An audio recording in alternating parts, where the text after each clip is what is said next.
A young servant, Lucy, hesitates at the entrance of a mysterious room in the decaying mansion, her heart heavy with fear as an eerie shadow looms over the silent corridors behind her.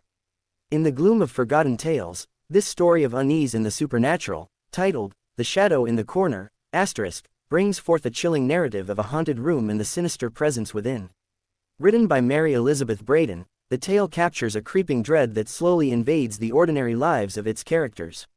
Set against the backdrop of an old, eerie house, the story unfolds as Mrs. Skegg, a domineering housekeeper, takes on a new maid, Lucy, who becomes the focus of the disturbing events.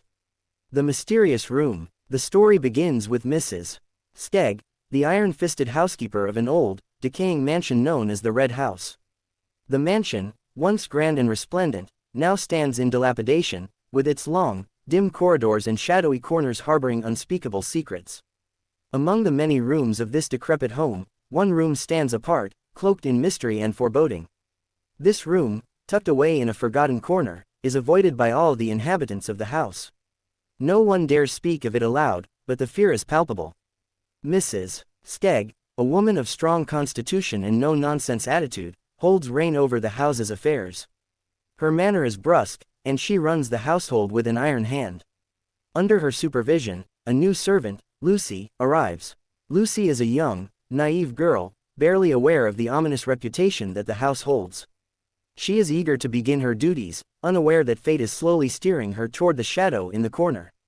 Mrs. Skegg gives Lucy the task of cleaning the mysterious room, despite the protestations of the other servants who whisper rumors of strange occurrences within its walls. Lucy, with her innocent courage, agrees, and the door to the room is unlocked for her. As she steps inside, a shiver runs down her spine. There is an uncanny stillness in the air, an oppressive atmosphere that makes her uneasy. Despite her discomfort, Lucy begins her work. The room is sparsely furnished, with a large, dusty mirror facing the corner and a few pieces of old, worn furniture scattered about. In the farthest corner of the room, a shadow lurks, a shadow that seems out of place, more than just a trick of the light.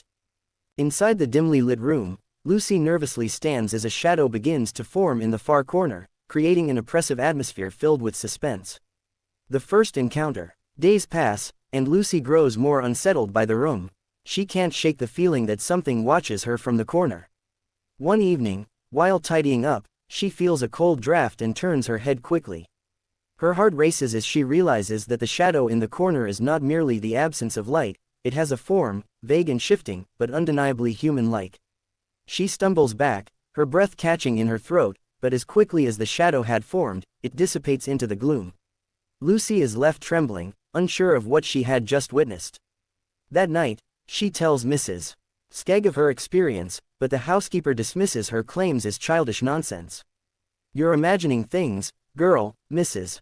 Skegg snaps. "The room has been empty for years. There's nothing in there but old furniture and dust." But Lucy cannot shake the sense of dread that now accompanies her every visit to the room. The shadow, she believes, is real, and something sinister hides within it. Unease grows. As the days wear on, Lucy becomes increasingly obsessed with the shadow. Each time she enters the room, she feels its presence stronger, more malevolent. It seems to grow, darkening the room even in broad daylight. Lucy finds herself avoiding the room whenever possible, but Mrs. Skegg insists on her continuing the task. The other servants, hearing Lucy's stories, become wary of the room as well, speaking in hushed tones about the strange happenings. They recall old legends of the Red House, stories of madness, death, and a mysterious occupant who vanished under suspicious circumstances many years ago.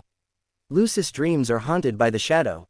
It no longer stays confined to the corner but invades her mind, creeping into her sleep and filling her with terror. She wakes in the night with the sensation of cold fingers brushing against her skin, though no one is there. The house itself seems to close in on her, its corridors growing darker, the shadows longer.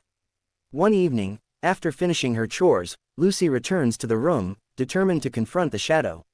Her heart pounds as she steps inside, the air thick with tension. This time, the shadow is not in the corner. It stands before her, a figure cloaked in darkness, its features indistinct but its presence undeniable. It reaches out to her, and she collapses to the floor, overwhelmed by fear. Lucy stumbles backward in shock in a dark hallway as the shadow, more defined, looms ahead, reflecting her growing terror. The terrifying revelation: Lucy is found unconscious by the other servants and is taken to her quarters to recover. When she wakes, she is delirious, muttering incoherently about the shadow in the corner, about its cold touch and its whispered words. Mrs. Skegg, troubled by Lucy's condition, begins to fear that there may be some truth to the girl's claims, despite her skepticism. Driven by a mix of guilt and curiosity, Mrs. Skegg decides to investigate the room herself. As she steps inside, she feels the same oppressive atmosphere that Lucy described, though she pushes the sensation aside. Yet, as she approaches the corner, a chill runs down her spine. The shadow is there, faint but unmistakable. For the first time, Mrs. Skegg allows herself to believe that something otherworldly may be at work in the Red House. She begins to recall old stories about the house's former occupants, tales of madness and mysterious deaths. One story in particular stands out, a story of a man who disappeared after locking himself in the very room Lucy had been cleaning. Mrs. Skegg investigates further, digging through the house's dusty archives and uncovering letters, diaries, and old photographs. She learns that the room had once belonged to a man named Mr. Venner, a recluse who had vanished under strange circumstances. It was said that Mr. Venner had been obsessed with the idea of contacting the dead, conducting seances and delving into the occult. In one of the diaries, Mrs. Skegg finds a chilling entry from the night Mr. Venner disappeared. The shadow is growing. It speaks to me now, calls to me from the corner. Tonight, I will confront it. Confronting the shadow. Armed with this new knowledge, Mrs. Skegg confronts Lucy, who has grown weaker, her health deteriorating as the shadow continues to torment her. The housekeeper demands that Lucy tell her everything about the shadow, hoping to find some way to banish it.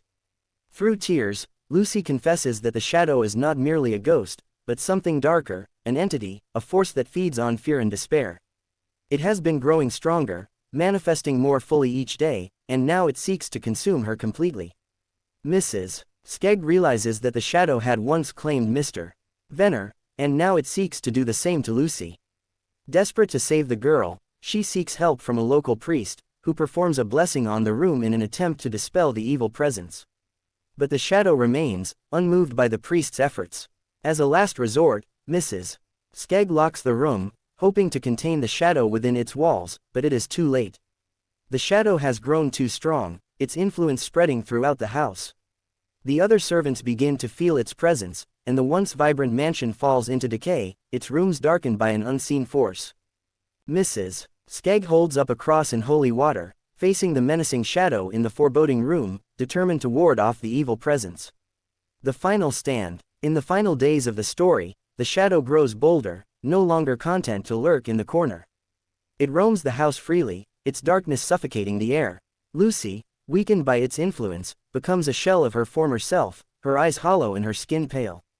Mrs. Skegg, now fully aware of the shadow's power, makes one last attempt to save Lucy. She enters the room once more, armed with holy water and a cross, determined to banish the shadow for good. As she approaches the corner, the shadow rises before her, a towering figure of darkness.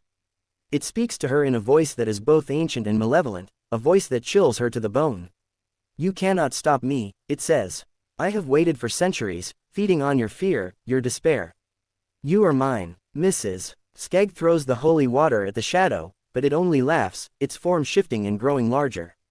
Desperate, she holds up the cross, but the shadow engulfs her, swallowing her in its darkness. For a moment, all is silent, and then Mrs. Skegg is gone, vanished into the shadow's abyss. Lucy, watching from the doorway, screams as the shadow turns its gaze toward her. But before it can claim her, a brilliant light fills the room. The priest, having sensed something was wrong, returns with a group of villagers, their collective prayers and chants driving the shadow back into the corner.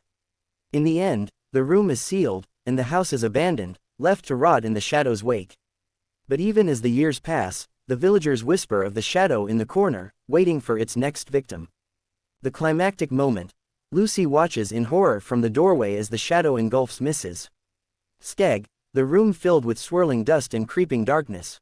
The story of the shadow in the corner ends on a haunting note, with the shadow forever lurking in the forgotten room, waiting for another soul to claim.